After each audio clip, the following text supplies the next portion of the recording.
میں نے آج کے درس میں جو آیات مبارک تلاوت کی ہے اس میں سیدنا امیر المؤمنین عمر بن الخطاب رضی اللہ تعالی عنہ کی فضیلت کا بیان ہے۔ سیدنا عمر بن الخطاب رضی اللہ تعالی عنہ نامی پشت میں ان کا سلسلہ جو ہے وہ حضور پاک کے نسب سے ملتا ہے۔ حضرت عمر رضی اللہ تعالی عنہ ایک دن حرم میں بیٹھے تھے کہ ابو جہل بدبخت نے تقریر کی اور بڑی زبردست تقریر کی، اور سرکار دو عالم صلی اللہ علیہ وسلم کے بارے میں انتہائی ایسے الفاظ کہے کہ جو زبان گوارا ہی نہیں کر سکتی، اور اس نے تأثر یہ دیا سب کو کہ حضور کے آنے سے پہلے ہم سب لوگ کٹھے تھے، کوئی جھگڑا نہیں تھا، کوئی اختلاف نہیں تھا، لیکن لا حول ولا قوت الا باللہ حضور صلی اللہ علیہ وسلم کے آنے کے بعد اور دعوت توحید دینے کے بعد تمام خاندانوں میں فرقہ بندی ہو گئی۔ باپ مسلمان ہو گیا، بیٹا کافر ہے، بیٹا مسلمان ہے، باپ کافر ہے، گھر گھر میں لڑائی ہو گئی ہے۔ اس کی وجہ صرف حضرت محمد مصطفیٰ۔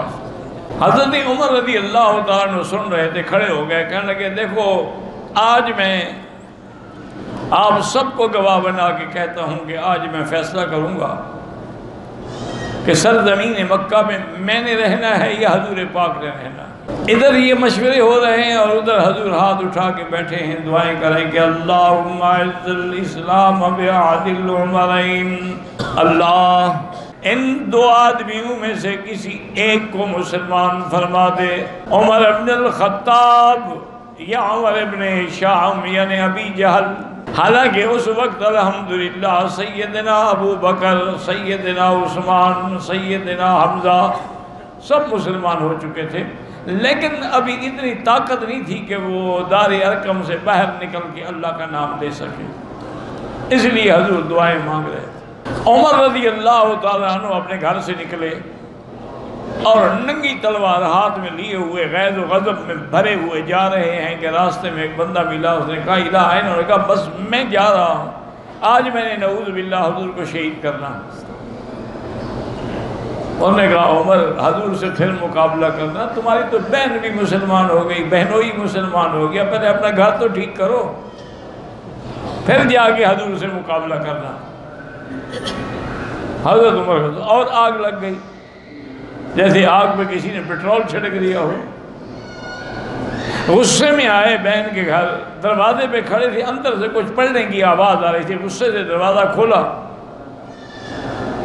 اور اپنی بہن پر آپ نے اتنا زور اور تشدد سے کمان سے حملہ کیا، بہن زخمی ہو گئی، بہنوئی زخمی ہو گئے۔ بہن کا نام بی بی فاطمہ تھا اور بہنوئی کا نام سعید تھا، اور بار بار عمر یہی کہہ رہے ہیں کہ اترک اسم محمد، اللہ کے نبی کا نام لینا چھوڑ دو ورنہ میں تمہاری جان سے مار ڈالوں گا۔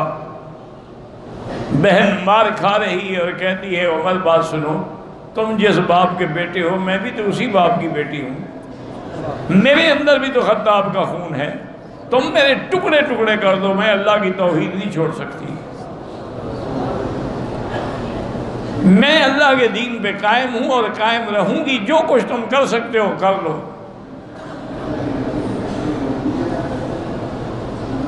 حضرت عمر حیران ہو گیا کہ اتنی مارنے کے بعد ایک عورت کیسے اتنی بات پہ اڑی ہوئی ہے۔ اور ایک اچھا ایسا کرو، جو کچھ تم پڑھ رہے تھے مجھے تو سناؤ۔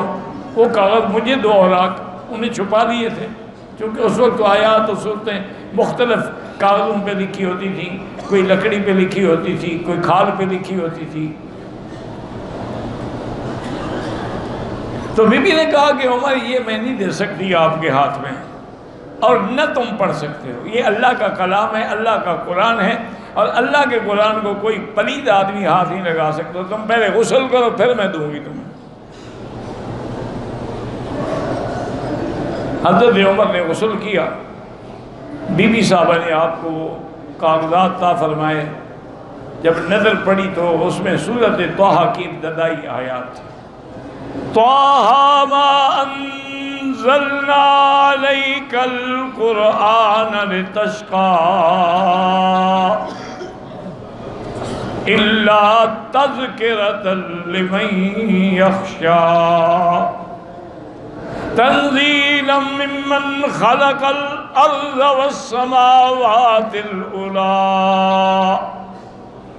الرحمن على العرش استوى۔ حضرت عمر قرآن پڑھ رہے ہیں اور آنسو بہہ رہے ہیں اور کہتے ہیں بہن سے ما احسن الکلام، ایسا کلام تو میں نے کبھی سنا ہی نہیں۔ اور ابھی بہن سے کہنے لگے کہ فاطمہ مجھے یہ بتاؤ کہ اللہ کے نبی کو اگر ملنا ہو تو اس وقت وہ مجھے کہاں ملیں گے؟ آپ نے فرمایا دار ارقم میں ملیں گے۔ حضرت عمر اٹھے، سیدھا دار ارقم پہنچے، دروازہ کھٹکھٹایا، ایک صحابی نے نظر ڈالی، اس نے جا کے خبر دی کہ یا رسول اللہ عمر دروازے پہ کھڑے ہیں، لیکن وہ تو تلوار ہاتھ میں لیے ہوئے ہیں اور کمان لگائی ہوئی ہے، نیزہ ہاتھ میں پکڑا ہوا ہے، مسلح ہے۔ حضرت حمزہ کھڑے ہوئے، فرمایا کھول دو دروازہ، آنے دو عمر کو۔ اگر عمر کسی صحیح نیت سے آیا ہے تو ٹھیک ہے، ورنہ کو مکے میں صرف عمر تو بہادر پیدا نہیں ہوا۔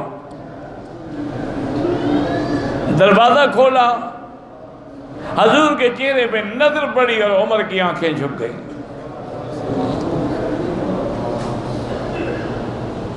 حضور کے سامنے آئے، دو زانوں بیٹھے اور کہا ابسط یدک یا رسول اللہ، حضور ہاتھ بڑھائیں اور مجھے کلمہ پڑھائیں، میں اسلام لانے کے لیے آیا ہوں۔ حضور نے کلمہ پڑھایا، ابو بکر حضرت عمر نے کلمہ پڑھا، صحابہ نے نعرہ تکبیر خوشی سے بلند کیا۔ جبریل اترے، انہوں نے کہا یا محمد آج آسمانوں پر فرشتے بھی عمر کے اسلام پہ خوشیاں منا رہے ہیں۔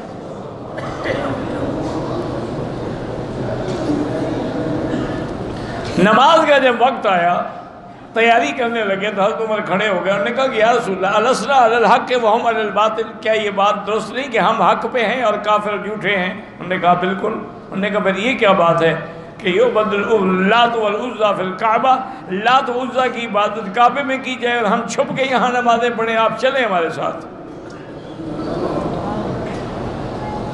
حضرت حمزہ نے ایک طرف سے اور حضرت عمر نے دوسری طرف سے حضور کے ساتھ چلے، تلواریں ہاتھ میں پکڑیں، اور حضرت عمر نے دار ارقم سے نکل کے اعلان کیا کہ یا معاشر قریش، اے قریشیو، جس نے اپنے بچوں کو یتیم کرانا ہو آئے عمر کی تلوار کا مقابلہ کرے۔ لوگ حیران کھڑے ہیں کہ یہ تو حضرت کو قتل کرنے جا رہا تھا، تو خود قتل ہو گیا۔ تو حضرت عمر رضی اللہ تعالیٰ عنہ کے آنے سے اسلام کو عزت ملی، دروازہ کھل گیا اور کعبے میں کھل کے الحمدللہ نمازیں ہونے لگی۔ اسی کو علامہ اقبال نے کہا تھا کہ اگرچہ بت ہیں جماعت کی آستینوں میں، مجھے ہے حکم اذان لا الہ الا اللہ۔ حضرت عمر رضی اللہ عنہ، اس لیے علماء کہتے ہیں کہ سب طالب، سب آنے والے جو ہیں وہ مرید مصطفیٰ ہیں، ایک عمر ہے جو مراد مصطفیٰ ہے۔ تمام آنے والے طالب مصطفیٰ ہیں، ایک عمر ہے جو مطلوب مصطفیٰ ہے، جس کو اللہ کے نبی نے اللہ سے مانگا ہے۔ اور حضرت عمر جو تھے وہ ملہم بھی تھے، محدث بھی تھے، ان کی زبان پر بھی اللہ کی طرف سے القاء ہوتی تھی۔ ایک دن حضور یہ آیت پڑھ رہے ہیں کہ اللہ پاک نے فرمایا کہ ہم نے انسان کو پیدا کیا، وہ نطفہ ہوتا ہے، پھر مضغہ ہوتا ہے، پھر اس کے گوشت ہڈیوں پہ چڑھایا جاتا ہے، پھر روح پھونکی جاتی ہے۔ ابھی وَأَنشَأْنَاهُ خَلْقًا آخر تک پہنچے تھے، حضرت عمر نے فوراً کہا تبارک اللہ احسن الخالقین۔ اللہ نے جبریل بھیجا کہ یا محمد، عمر کے منہ سے جو جملے نکلے ہیں وہ میں نے قرآن کا حصہ بنا دیا، قیامت تک قرآن میں پڑھا جائے گا فتبارک اللہ احسن الخالقین۔ حالانکہ یہ جملے حضرت عمر نے کہے، اسی کو اللہ نے قرآن کا حصہ بنا دیا۔ اسی طرح حضرت عمر رضی اللہ تعالیٰ عنہ روز دعا مانگتے تھے کہ اللہم بین لنا فی الخمر بیانا شافیا، یا اللہ شراب کے بارے میں کوئی حکم نازل فرمائے، دنیا شراب میں ڈوب رہی ہے۔ کیونکہ شراب تو پانی کی طرح بہتی تھی نا، اور حرام بھی نہیں تھی، حرمت نازل نہیں ہوئی تھی۔ حضرت عمر روز دعا مانگتے، تو پہلا حکم جو ہے یہ نازل ہوا، یسألونک عن الخمر والمیسر قل فیہما اثم کبیر ومنافع للناس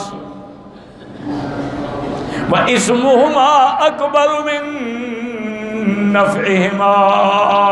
میرے مدنی آپ سے لوگ شراب اور جوئے کا پوچھتے ہیں، اس میں کوئی فائدہ ہے لیکن گناہ فائدے سے زیادہ ہے۔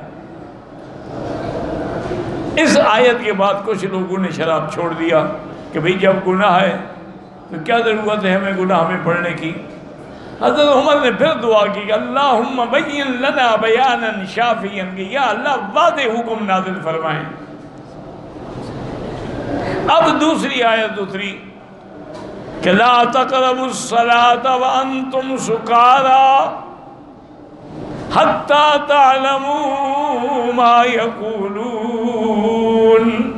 اللہ نے فرمایا کہ تم نماز اس وقت نہ پڑھو جب تم نشے کی حالت میں ہو، جب نشہ ختم ہو جائے تو پھر قرآن اور نماز پڑھو، کیا پتہ نشے میں تم کیا پڑھ جاؤ۔ کچھ لوگ اس آیت کے بعد بھی شراب سے رک گئے، لیکن حضرت عمر پھر دعائیں مانگتے رہے کہ اللہم بین لنا بیانا شافیا، کہ یا اللہ مزید واضح بیان نازل فرما۔ اللہ تبارک و تعالی نے آیت واضح نازل ہو گئی کہ شراب جو ہے وہ حرام ہے اور نجس ہے۔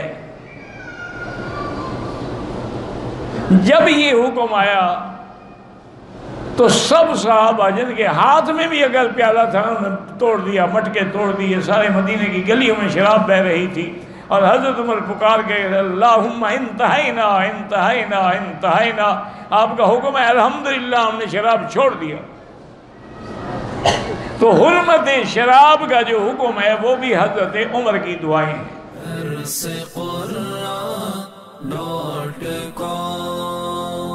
www.darsequran.com